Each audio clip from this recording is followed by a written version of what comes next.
Many years ago, my mom had a habit of nibbling all the time. She would say she was trying to lose weight, and at the end of the day, she was always congratulating herself about how she had gone the whole day without eating, and in reality, she ate like twice as much as she should have in various nibbles throughout the day.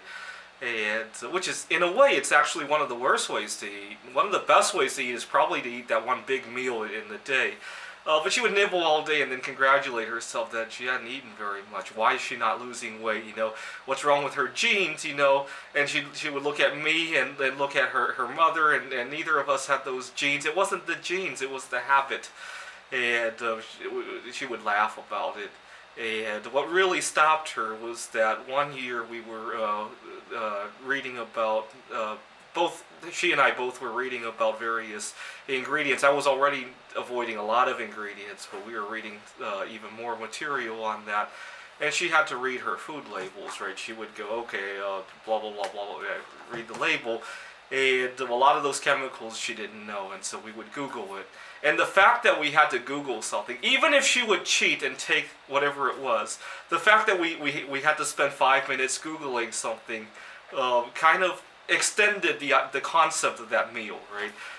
Sometimes we eat too fast, or we eat without thinking. It forced her to think, and it forced her to cheat more consciously, so she could tally that in her mind that she had been cheating the whole time, right? And long story short, even though she didn't change much about what she ate, she lost a lot of weight as a result. And I think COVID-19 really helps in that regard too, because we have to wash our hands before eating. It puts a damper between I liken it to some kind of friction, right? I'm tutoring somebody in AP Physics, right? You can still move where you want to move. It takes a little bit of energy to get started, right? Like the friction of starting to eat, right?